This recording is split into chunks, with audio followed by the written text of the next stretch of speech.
It is 12:58. Good afternoon and Happy New Year. I'm Lucas Panzica. A high-scoring Music City Bowl ended in overtime. A controversial finish as Tennessee running back Jalen Wright was ruled short of the end zone on forward progress on the first overtime possession on fourth down. Purdue went on to kick the game-winning field goal and win it 48-45. Hendon Hooker 26 of 41, 378 yards and 5 touchdowns. Tennessee did give up 530-plus yards in the air and 5 scores. Josh Heupel's first season on Rocky Top ends at 7-6.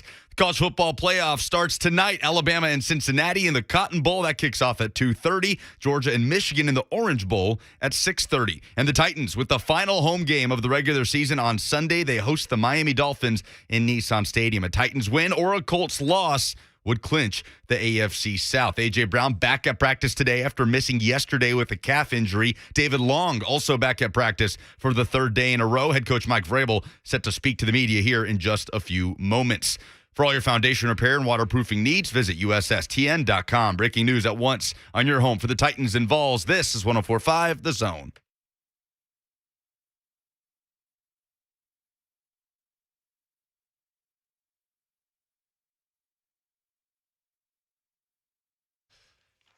It's Blaine and Mickey on 104.5 The Zone, New Year's Eve edition.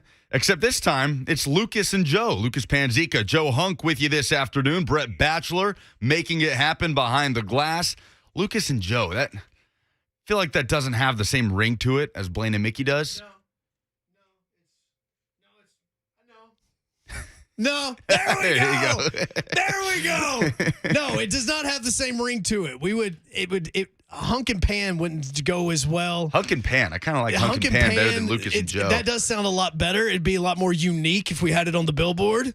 But yes, we are going for the next hour to get you ready for not only the college football playoff semifinals, which, much to my chagrin, my child is wearing a Crimson Tide jersey. I want to burn it. Not with him in it, but I want to burn the jersey because it's just awful. It absolutely is. This is what happens when you marry a Bama fan. And no, we are good to go for it. And we also have, by the way, I talked to Rhett Bryant just a little while ago. He said the forecast for Titans and Dolphins have changed, and it is now still around a high of 35. But they're talking about at least an inch of snow possibly during the game. And I am pumped. You going to be there? Yes. My wife, it was one of my Christmas presents to my wife is to take her to another Titans game because she had so much fun. And so that's what we are doing. We are going to the game, and now she is having to get all sorts of cold gear. So we're having to get like the face mask. We've got snow boots. We've got all this stuff that we are ready to go because it is going to be 30 degrees and snowing during this game against the Dolphins, and I cannot wait. I'll be nice and cozy here in the Titans radio studio doing my Titans radio scoreboard updates. But I'm not going to lie, I will have FOMO if it snows at Nissan Stadium. After the week that we've had, the warm weather, yesterday was nice. It was like high 50s, right there on the cusp of 60 degrees, but cloudy, sun poking out just a little bit here and there during the Music City Bowl. But I think I'm going to have FOMO if snow's falling on the ground against the Dolphins. And the good thing is because, again, I know we're not all meteorologists, but realize this, that because it has been so warm over the past week, that unless it gets, you're talking about roadways, this isn't really going to be sticking. So it's going to be something good to look at while you're watching the football game. And as the snow is, it's not going to look like the Gamer Zone simulation that we did on Wednesday night where the snow was actually sticking to the ground that we did. But you are possibly going to be getting some snow, and it should be so much fun. I've been to 1.5 snow games. I say 1.5 because it snowed during the Music City Bowl when Kentucky and Clemson played. But it wasn't really that bad. But I did go to Kansas City when it was 10 degrees and snowing, and that was legit fun. Kentucky, Clemson, that would have been like 2009. C.J. Spiller was the running back. And he's on their staff now. Yes, he was the running back for Clemson. Year one of Dabo Swinney, I believe. I believe you are very close if that is not it, but it was. That was the Music City Bowl where yesterday, on the other hand, outside of the finish, we may have had to have a jacket on, That year, I had sweatshirts, I had long johns, I had jeans, I had jackets, I had everything because it was freezing cold. Yesterday, on the other hand, everything was great until the fourth quarter ending into overtime. We'll talk about that. A jam-packed hour coming up until 2 o'clock. We're getting out at 2. A ton of Titans programming here for the rest of the afternoon, but we want to get out at 2 so everybody can enjoy a safe New Year's Eve and enjoy the college football playoff action that will start at 2:30 with Alabama and Cincinnati in the Cotton Bowl. Titans head coach Mike Vrabel is set to speak to the media here in just a few minutes. We will have that for you as soon as he steps to the podium. Find out who will not be playing on Sunday against the Miami Dolphins as the Titans look to clinch the AFC South. They can do so with a win or a Colts loss to the Las Vegas Raiders in Lucas Oil Stadium, where Carson Wentz still has not been activated off the COVID list. We know he's unvaccinated, so he cannot test out of it. The 5 days should be up since he was placed on that list by Sunday. Just be a matter of whether or not he continues to test positive. So we will monitor that as it comes. Like we said, Mike Vrabel set to speak to the media here in just a few moments. 615-737-1045. A.J. Brown back at the practice field. David Long back on the practice field for the third straight day. We haven't seen the linebacker since the Sunday Night Football win at the L.A. Rams, which was Thanksgiving weekend. Yes. But A.J. Brown, that kind of snuck under the radar, right? A.J. Brown missing practice yesterday, was on the report with a calf injury, which is new. He's dealt with the hamstring. He's dealt with illness with the Chipotle debacle. He's dealt with the chest injury. It's been a long year for A.J. Brown, and now a calf held him out yesterday, but saw videos of him jumping around at St. Thomas Sports Park. He seems to be in good spirits ahead of Sunday's game against Miami. So Mike Vrabel should tell us in a few minutes who will not be available. Still a lot of guys on the COVID list as well for the Titans. Julio Jones, Kendall Lamb, Bud Dupree, three of the biggest names. All of those guys should be eligible to come off on Sunday, as in the 5 days will have been used up. Well, I think that with a lot of us, too, we're realizing that if these players are not injured, then they're just getting rest days. Well, let's find out from Coach Vrabel. Let's hear from Titans head coach Mike Vrabel at the podium on St. Thomas Sports Park.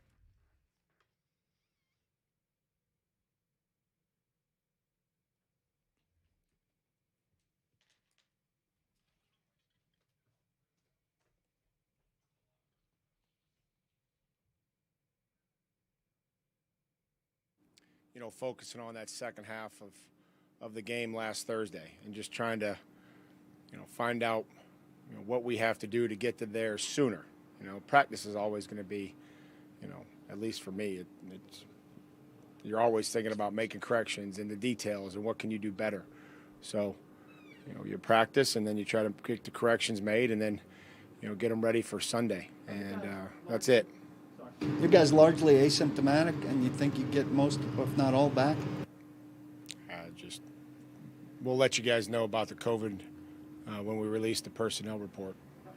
How challenging is it, I guess, Mike? I mean, a lot of times the guy's hurt and he doesn't practice. A lot of times he won't play. COVID, obviously, is different. You have guys potentially don't practice for the all week, but they stay involved in meetings and could play on Sunday. Man, how much different is what you're dealing with players not being around on the practice field compared to maybe guys who are injured that are not going to play? I think when you look at both things, you're trying to monitor how guys feel without being able to see them, right? I think that, if we've had guys that maybe were injured and we knew they may be close and we may be a game time decision, you work them out.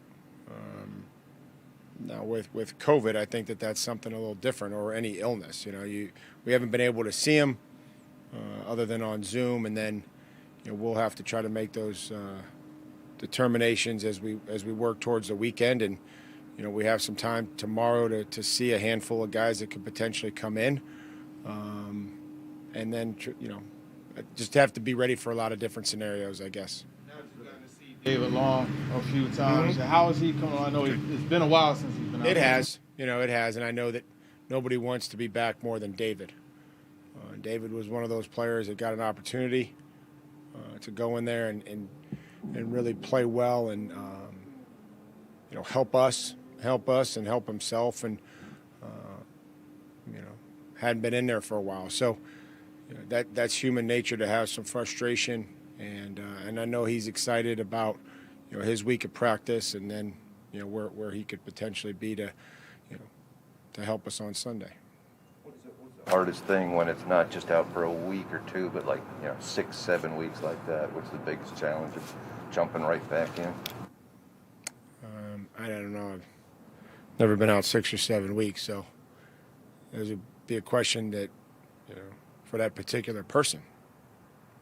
They got a lot of sacks, and they got a lot of different guys with sacks. I mean, how have they done it? I mean, some of it's There's a lot of pressure. There is pressure, but then there's also they do a really good job of games. I think that they have good players. I think Phillips a good pass rusher. I think Ogba's a good pass rusher. I think, Butler is a good pass rusher and inside, and they do a good job running games with Watkins and the different personnel groups, and then they blitz people. So it's not just all blitz. And then when they do, kind of rush forward, they do a nice job of working their games. If you guys win this week, 3 straight playoff berths for the first time in a long time, maybe what's that mean for kind of where the franchise is? I think we're just always trying to be as again, we're all here to win. That's what the bottom line is, and we all understand that. We have to continue to make that our mindset, our culture, knowing that you're probably not going to win every game. That's not what happens in this league. We're focused on trying to get our 11th win, our 11th win of the season, and not trying to worry about, the last 2 years or what happened. And Cunningham, those guys, they played pretty well together the last couple of weeks. So what is it that stands out, when you see those guys come together? Well, I think that, they run around, and it's never perfect, but I think that there's a good effort. I think that there's physicality, and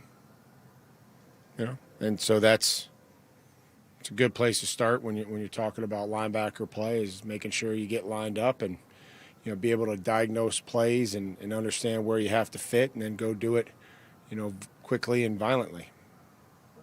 From Mason Kinsey this year on the practice squad in terms of progress and improvement from him? Mason's really, he serves a vital role. Obviously, he's always prepared to play in the games. That's his first job. And then, he plays every position. He's, been the show team player of the week probably multiple times. Gives us a great look, great effort, and I think he's continued to improve, as we've worked our way through the season. So he's always somebody that's coachable. He always knows what to do and will make corrections if he makes a mistake. Player of the week this week. Well, we usually just give that out when we win, so I'd be hesitant to give that away. We don't make those decisions on Friday. Outs? No. Is that the first time?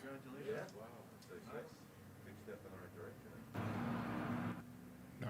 It's better than rattling off 7 names. Thank you, guys. Happy New Year. How about that? Nobody That is a out shock. for the Titans against the Miami Dolphins as of Friday, December 31st.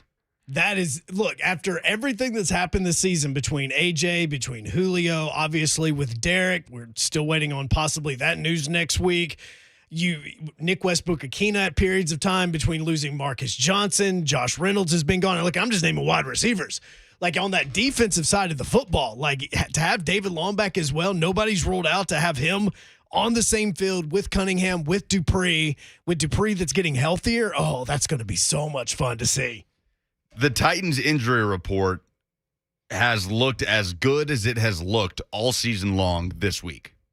And I think about Wednesday's injury report. Yesterday, you had A.J. Brown, as we said, held out with a calf injury. He was back at practice today, not ruled out for Sunday's game.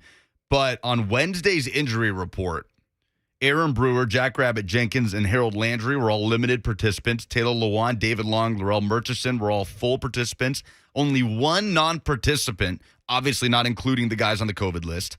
It was Corey Levin, offensive lineman Corey Levin, out with an illness, was held out of practice with illness on Wednesday, not COVID-related. So the Titans injury report has looked as good as it has looked this week all year long. And for the first time on a Friday, Mike Vrabel doesn't have anybody to rule out for Sunday's game against the Miami Dolphins. I got so used to hearing him just spit off numbers at the very end. Yeah, of all these players. He started to get different ways of doing it because he would just say, Dane Cruikshank, David Long, yada, yada, yada. Or he would just quickly crank out the last names, or he would just hit us with the 75, 67, 21. And he had to scramble and write them down. Like, all right, I've wrote them down. Okay, now let me find the player guide to see what it is. But look, and that's where going into this game is going to be so huge for the Titans, because now, in all honesty, when it comes to the players that are on IR and the players that are healthy, you are now one player away 2 weeks before the playoff starts of being at full strength, which is exactly where you want to be. Like, look, I know that it sucked at period of times to have so many players out, have Dupree out, have David Long out at times, where you've seen, obviously, Jackrabbit Jenkins has been out. You've seen all these players that have been out. But for them to be coming into to Dolphins week, obviously before the Texans, where depending on what happens this week with not only the Titans, the Colts, but also the Chiefs, the Titans' number 2 seed could be locked up, and next week may not matter at all.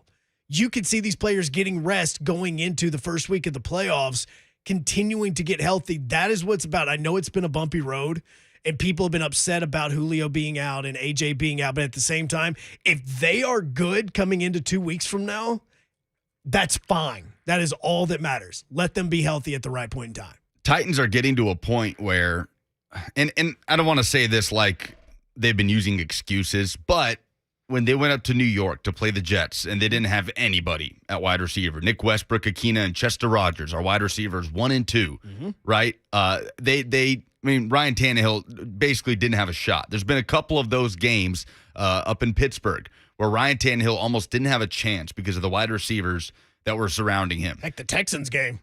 The Texans game as well. He was terrified to throw the football during the Texans game. Yeah, I mean, Des Fitzpatrick is having to play a heavy role when Racey McMath is having to play a significant role at wide receiver. They've been in a lot of those spots this season, but the Titans are slowly getting to a point where if Derrick Henry does come back, like many are optimistic he will in January, presumably not for this game on Sunday, but for the Texans game, if they do choose to play him in the regular season, maybe they would hold off till the postseason. But either way, if Derrick Henry's back for the postseason and the Titans don't suffer any major injuries between now and then, they're going to be one of the healthier teams in the playoffs. I mean, it's crazy to say, but if they can keep the COVID list relatively clean, obviously you've got a few guys that are out for the year. Monty Rice, Caleb Farley. The rookie class has really taken a hit. Rashad Weaver. The defensive rookie class has taken a big hit with injuries this year. But with those guys, everybody's got players out for the year. But the Titans are slowly trending towards being one of the healthier teams, healthier playoff teams in the NFL, and that is an insane thing to say right now. Look, and you went up up against a good defensive line against the 49ers last week. This Dolphins defensive line is better than that, and you're getting Saffold back because he's come off of COVID-19 reserve. You're also getting Lawan back. I mean, really, you just got Nick Westbrook-Akina back earlier today. He just got taken off the reserve COVID-19 list. So, I mean, other than basically Des Fitzpatrick, all your players are available and good to go. I mean, obviously, we're going to be waiting for the injury report, but he just told us a second ago, nobody that of importance is going to be out in this game. Obviously, you got to wait to see if the likes of Julio Jones and Kendall Lamb and so on will be activated from the COVID list. Important to note before we hit this break, Nick Westbrook-Akina was activated from the COVID list today. He was placed on the COVID list the same day as Julio Jones and Bud Dupree. So something to monitor as we move towards Titans and Dolphins on Sunday and an opportunity to clinch the AFC South with a Titans win or a Colts loss to the Raiders. Mike Vrabel saying nobody is ruled out for Sunday's game as of right now. When we come back, we'll switch gears a little bit.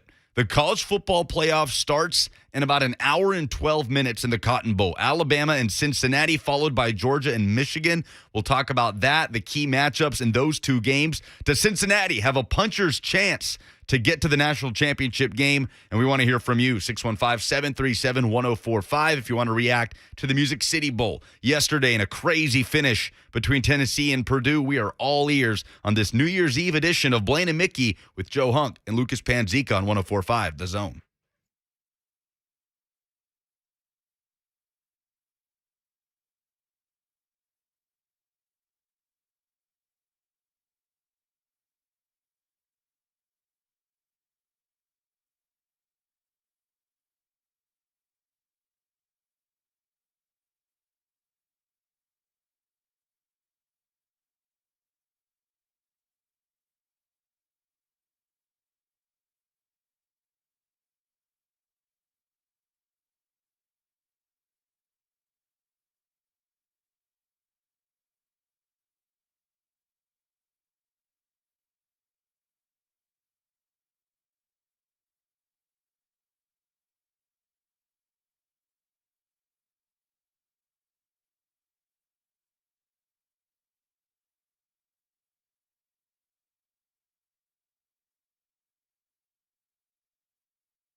Welcome back. It's Blaine and Mickey on 104.5 The Zone, New Year's Eve edition. Lucas Panzica and Joe Hunk with you until 2 o'clock. Brett Batchelor, our producer today. Starting at 2, we'll give you some Titans programming. We'll replay the Titans football feast from Tuesday. Will Bowling and Ron Slay talking Titans and Dolphins.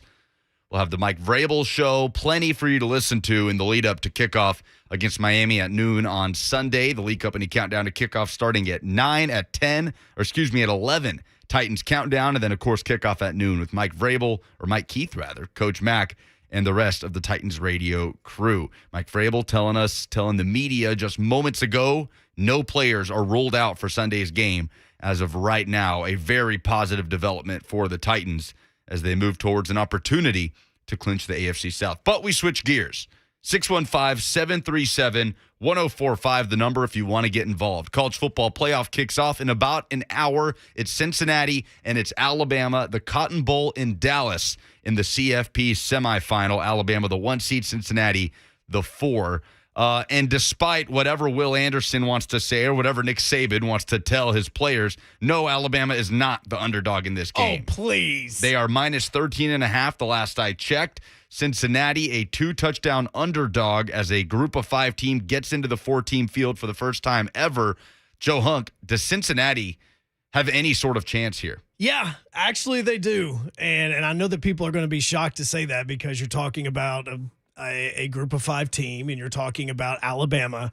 But let's not forget Alabama has not been good this year. Like they did struggle against Auburn. That's the one that got talked about the most because going into the multiple overtimes. But I know that we saw what we saw in the Music City Bowl and Tennessee fans are excited.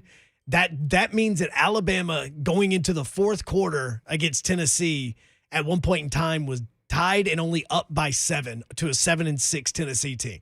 And we know Tennessee's getting better, but that's still not your historic, the way that Alabama has historically done to teams. When you look at Texas A&M, that loss to Texas A&M didn't match anything that Alabama had done in the past when losing to teams. Texas A&M is not a national championship contender. They did not have a Heisman Trophy winner. They did not have one of the best players in the country on offense or defense. It was just one of those things where crap happened. They barely beat Florida down in Gainesville. Like a lot of these games are not fitting it.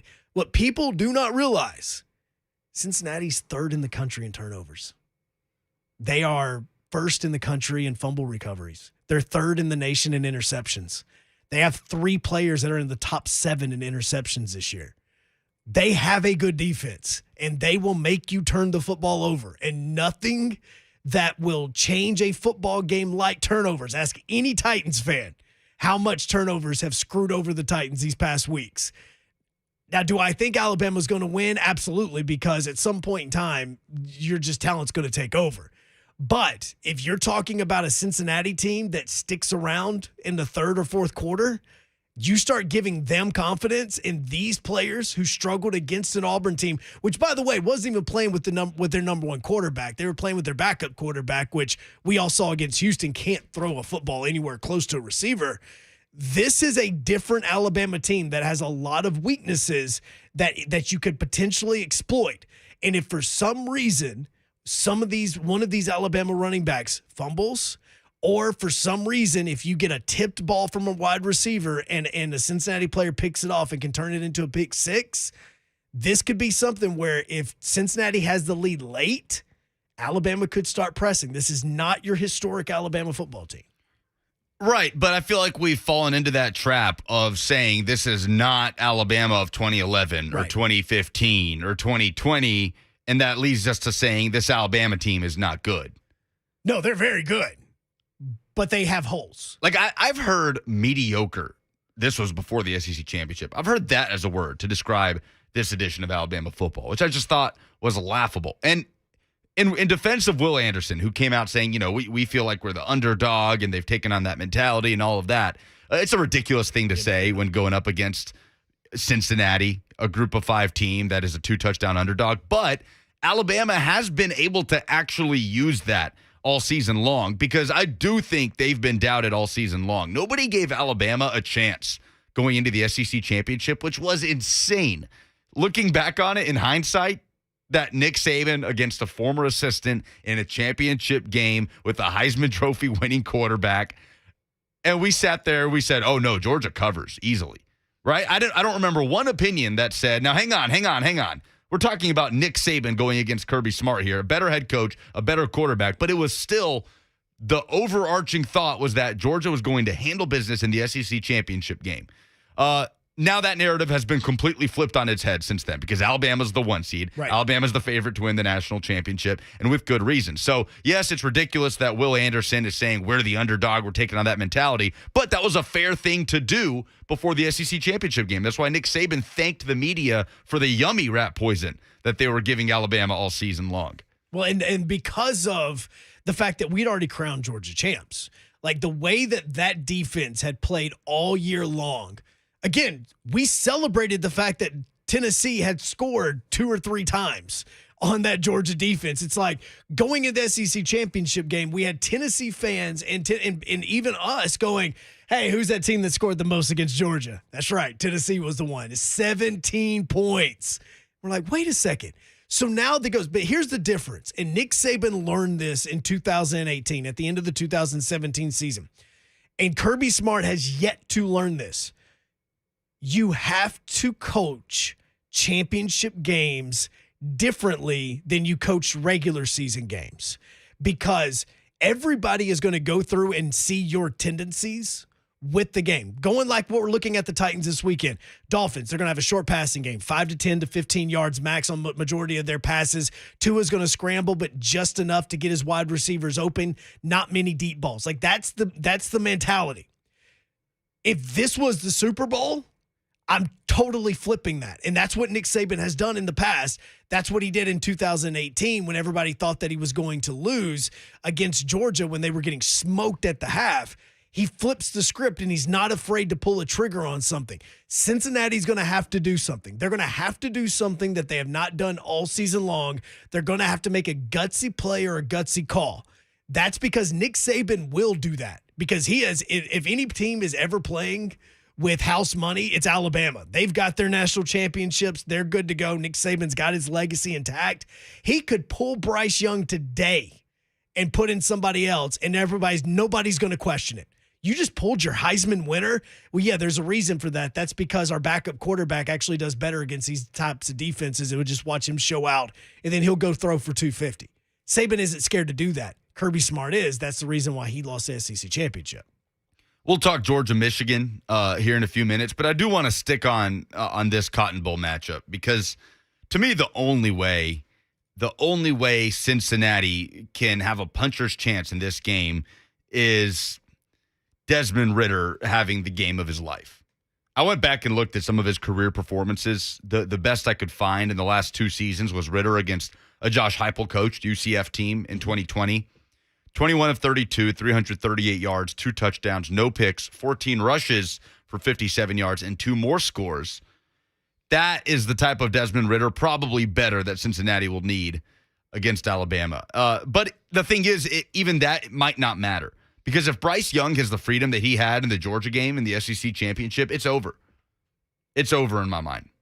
No, because Bryce Young has been a very smart quarterback. As much as we bash Nick Saban about game managers and not, letting these players open up a little bit, he's had quarterbacks that he's had to kind of pull the reins back. Go watch Tua when Tua first started playing for Alabama. You want to talk about I hate to use the word because we hate them around here, but colt that had to be taught and trained and basically broken to figure out how to become a better quarterback and grow up into that thoroughbred that is an Alabama football player. Tua was one of those players. And even going into this NFL season, it's been the same way with him. Bryce Young has been extremely intelligent with the football. So far this season, he's only thrown 4 interceptions. He's never thrown more than 1 in a regular season game this season. And the teams he's thrown the interceptions have been against your Ole Misses, your Texas A&Ms, and I want to say Auburn, he threw an interception. But that's where the key is. Where the key for you is Ridder. Ridder has to play a smart football game where he does not put his team 17, 21 points down by making a dumb play and forcing it way too much.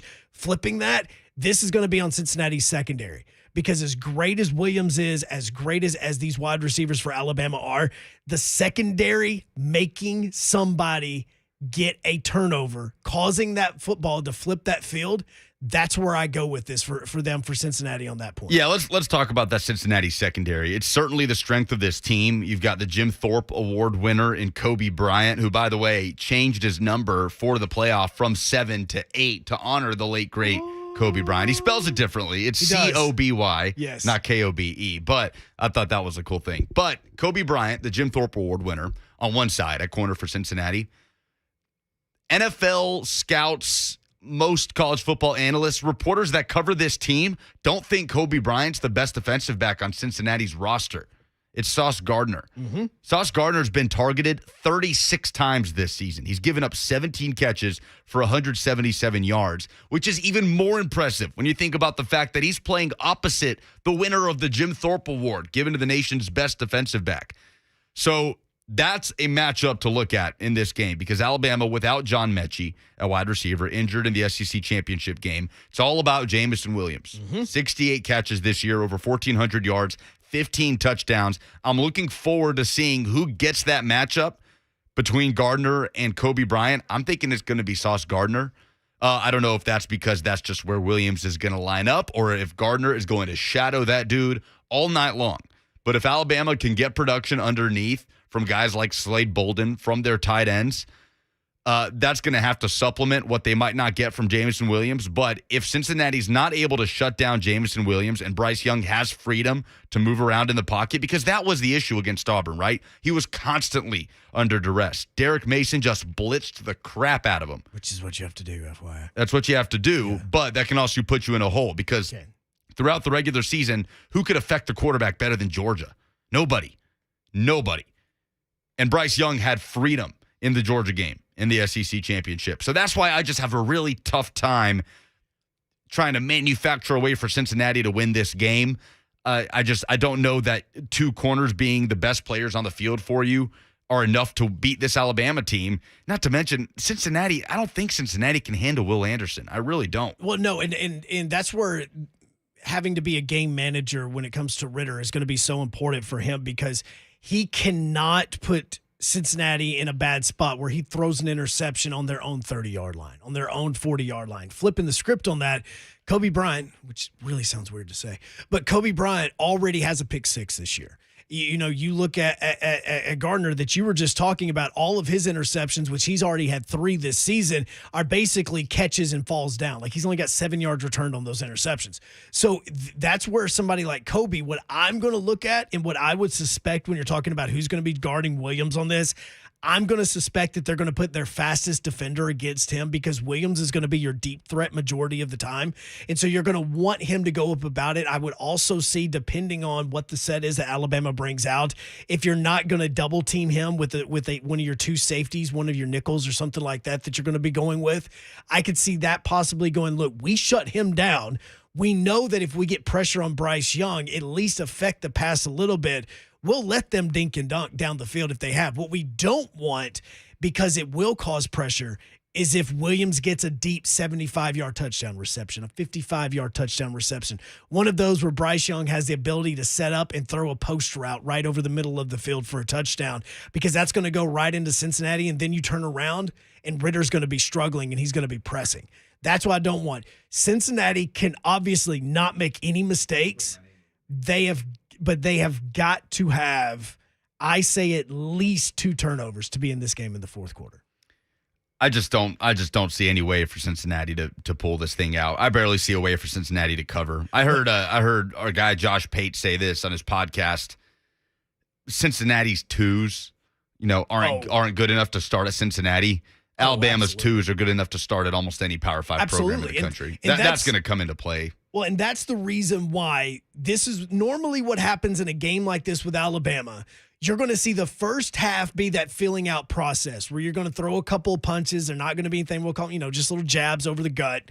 You're going to do that. You're going to set each other up to see what's going on. Then as the second quarter goes along, Nick Saban will already start to be making adjustments. Cincinnati or any other team normally waits to halftime to make those adjustments. But by that time, Saban's already got an entirely new game plan for the second half. In the second half, Alabama pulls away because, again, their 2s and 3s are still better than your 2s and 3s. But what other side of this that also plays into it, which we talked about a lot against the 49ers for the Titans, has been special teams for Cincinnati. They've already had a blocked punt. They've had, I want to say, a blocked field goal as well. Like, they do have some special teams plays.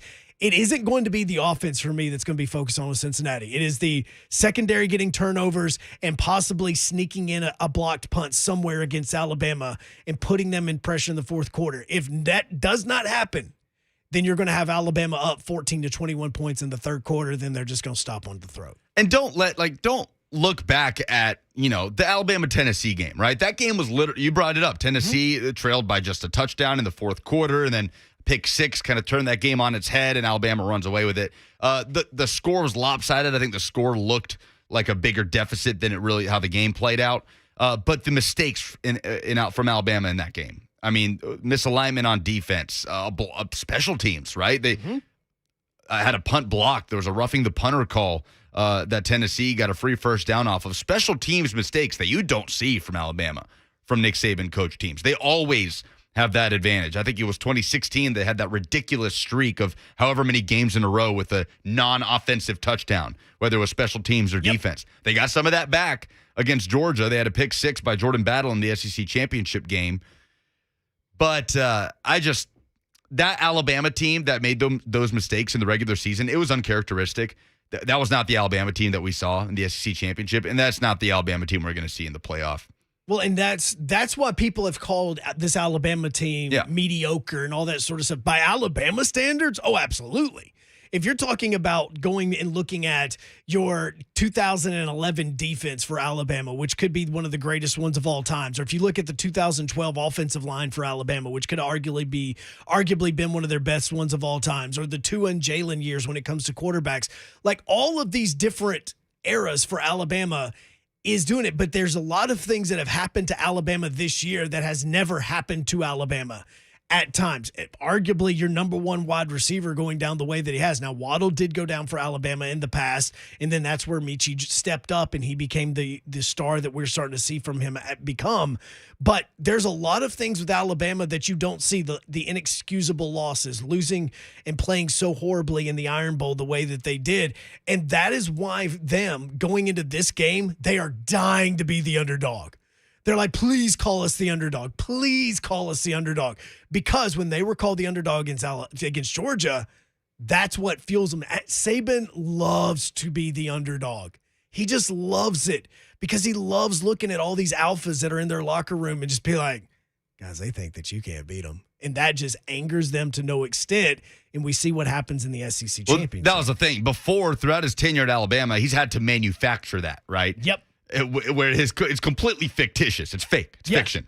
But he is a masterful, I don't want to say brainwasher, but that's basically what it is, because he somehow convinces these guys, nobody thinks you're good enough to win this game. That is just not the case. The reason it works so well against Georgia, because that was true. Nobody gave Alabama a chance, which absolutely is just such a crazy thing to say out loud now. But that was me. I was saying no. I said Georgia wins and covers in that game. So it's and I think they have some carryover from that, right? Nobody thought you were even good enough to win the SEC championship. No. They don't think you're good enough to win the national championship. Where now that conversation's a little different. Everybody saw Alabama in Atlanta, said, okay. They're back. They don't believe you're the number one team in the country. Right. They don't believe that.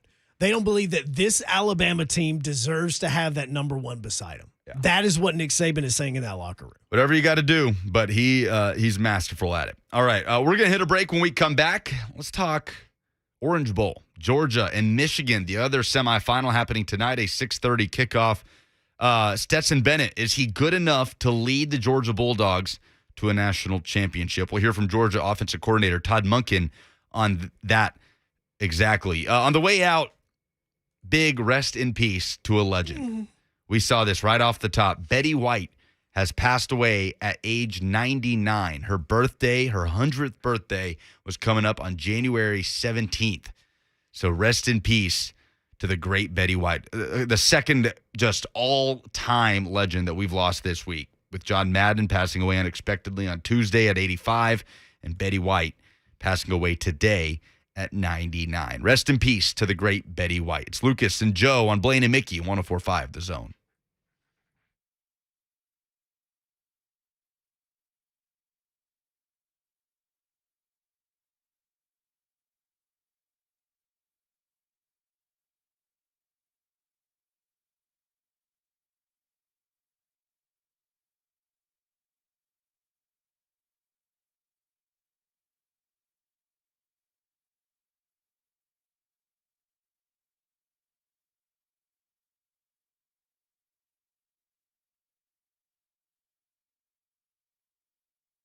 How many nasty waiting rooms have you walked into while waiting on your vehicle repair? It's like you don't want to sit down or touch anything because there's grease all over the place. Well, at Eurofix, you'll find luxurious waiting rooms with all the internet connectivity and refreshments you need in a safe environment. And Eurofix fixes everything European with an ASE certified technician. And not all repair shops have ASE certified techs, so you better watch out and make sure that you get your vehicle repaired by an ASE certified tech.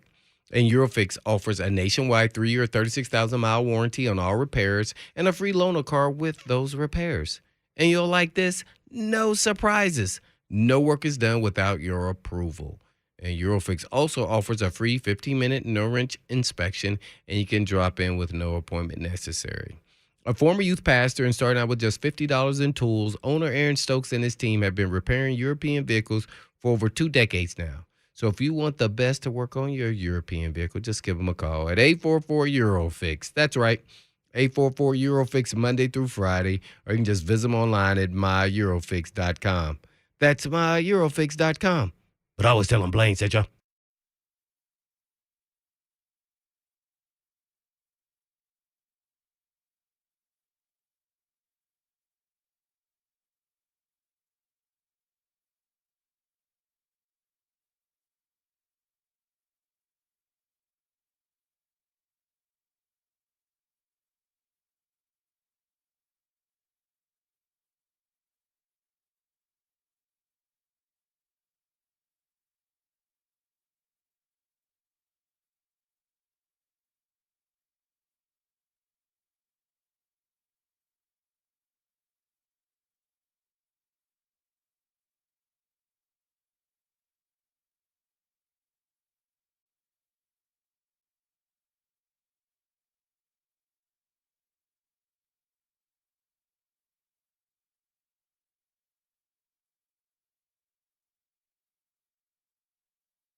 Welcome back, Blaine and Mickey on 104.5 The Zone.